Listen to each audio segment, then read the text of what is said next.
Last time out, we managed to convince the board to improve our youth facilities, and I went ahead and decided to try and get the upgrades sorted out because I knew the money were coming in. We've got the supposed Super Cup to be played. We're also going to see how we do in the Champions League and who we get in the Champions League. And also, are we going to be in the Champions League group stage for the very first time and get over £10 million? Or will we fall into the Europa League? Let's find out together, shall we? The first thing I do want to talk about, though, is the fact that we have brought in some new staff members. So let's go over these people very quickly. The first person we brought in was Thomas Rydell as a fitness coach. We needed to improve in the area, so it's good to get someone of his quality in.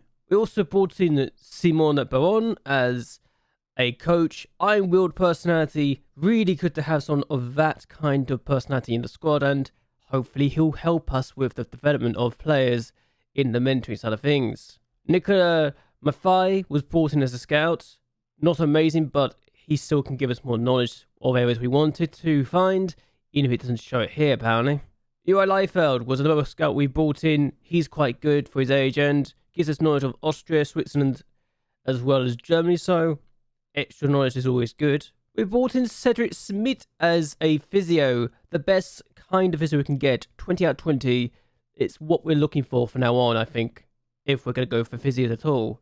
Niles Engelking is also a physio, under 19s this time, 16 out of 20, but still quite good for his age. And the fact we're only paying him £65 a week is also making it very worthwhile. And we got this guy in as the under 19s manager. He's only got a national A license, and I think he can improve.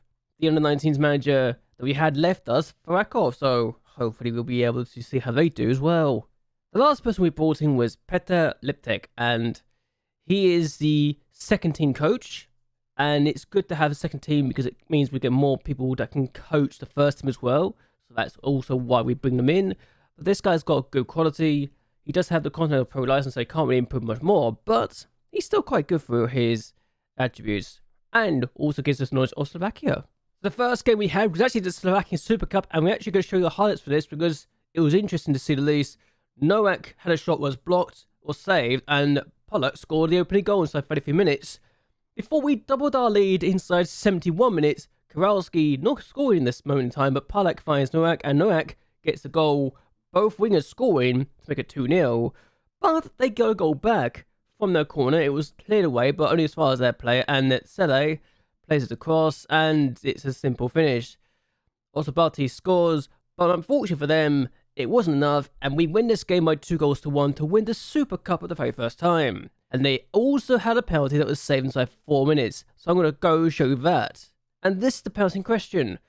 The fact we considered it inside 3 minutes was annoying, but the fact that it was also saved, hits the bar, hits the post, hits the goalkeeper, and then gets saved anyway, was amazing to me, and perhaps we got lucky to get away with this one. Maybe we did. Who knows? But Pro Super Cup wanted to make it its own little thing, and we won it, so hooray for that. And so we started our league campaign with a victory. 3-1 at home. We then drew 1-0 against Rizlet Block thanks to a penalty from Damien, and I thought to myself, oh god, we're about to drop points here. No, we didn't. The fact we got the penalty meant we didn't drop all 3 points instead of just the 2. But then Legia Warsaw, we took them on. Damien got 2 goals against them in the 77th and 89th minutes, so that's good stuff. Before we beat Ganabia by 2-0.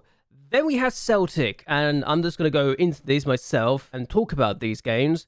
Celtic, we lost this game by 2-1. And McKinnon was the problem. It's not often I get upset by these sort of things, but long ball at the top.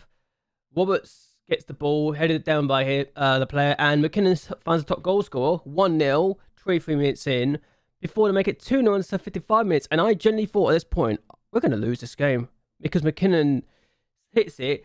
The keeper should do better there, honestly, but even so, we managed to get a goal back in the 93rd minute of the game, and was it too little too late? I think it was, but it's not a bad effort at all from Kopeka, and if I have to see that sort of goal every time of the week, I'll be happy, but Kopeka was the person scoring it, and I'm happy either way, that we absolutely dominated this game, and we should have won. We really should have done. We then actually got a 1-0 draw in this game, so that actually rocked us a little bit. before we went to the other leg, and it's the exact same scoreline. Only this time they actually were the better team, which makes me wonder why we couldn't win the first game. And it's annoying. If I have to be honest with you, I kind of knew this was coming as soon as they scored this. They had Deli Ali of all people playing, but Daizan scoring the first goal, 1-0, and they generally didn't feel like a bad team at all. But we did get a goal back, and for the first time, we actually equalised on the night, not overall, but Adam Kabalski scoring a goal, and Kabalka scoring that. Good stuff. Kiros made a mistake of it, but then Jota plays this free kick in. O'Reilly shoots, hits the post, comes back to him, and he scores the rebound anyway. And yeah, it's one of those games where you just don't get your wish, isn't it? So we tried our best, we just didn't do enough. And maybe, just maybe, I am going to have to learn from this mistake. But it also means we are in the Europa League, and we got our draw. So we have been given AGF, Kolos, Atletico Madrid, Reims, Mata Boleslav, Red Star, Fiorentina, and NEC Nijmegen. And I'm going to tell you here now, we might do a live com for the last two of those games, because they're in January and nothing else is around them. But still, our next game happened and we lost 5-2 to Lechia Poznan. It's our first defeat that we really had against them in a while, and our biggest defeat in a long time against them. But yes, they beat us by 5-2, but then we went on a very good winning run. 4 games we won in a row, especially against the game against AGF. Our first Europa League game, we won it. So good news. But the fact we won 2-0, 3-1, 2-1 and 1-0 was great. We then drew against Slask, who actually looks quite good in this season so far, before we drew 2-2 against Kolos, having been 2-0 down at one point. So good to see us do well here. We then won the next game by 4-0 before we lost in the Polish Cup first round, which is not ideal to say the least. We then took on Władimir Kwadon before we took on Atletico Madrid and beat them by 1-0. I can't believe we did this either, quite frankly, but apparently we were very good at defending in this game and we scored the 1-0 win.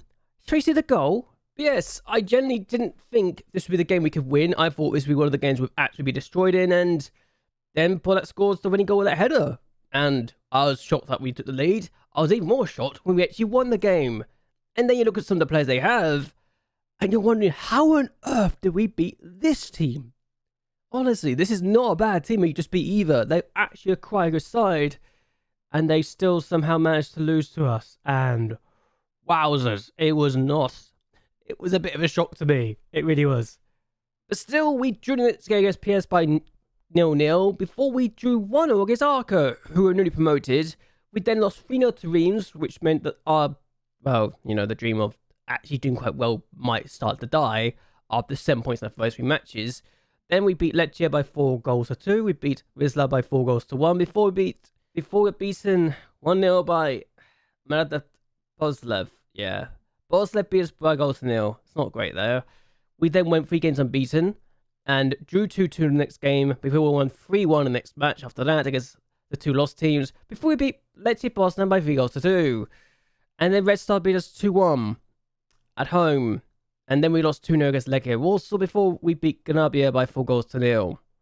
That's not great, really, the 2 defeats, because it means that potentially Europa League, we've lost 3 in a row now. Are we screwed? Well, the league we're not so screwed in because we actually do quite well. And despite everything, and we're on the 29th of December because Pogan took on Legia are in 6th. At one point, and I'm being honest with you to say this, I think 11 games in, they were actually in relegation zone. They're only 10 points clear of the relegation zone now, but they've already lost 9 times, which I think tells you just how bad their start of the season was. And I'm so shocked they were that bad. I really was. But let's look at the Europa League table, and oh my word, we are only goal difference away from being eliminated altogether from this competition right now, and it is not a fun time. Those 3 defeats in a row have not done us any justice at all, and Red Star on 29th, and we lost to them at home. I mean, the fact we beat Atletico Madrid means that, yeah, we've done okay, but look at where the 2 teams we're going to take on are on the table. Nijmegen are in 9th, Fiorentina are in 13th. That is our last 2 opponents. Those are our last 2 opponents, and they are both in the top 24 comfortably. I need a miracle.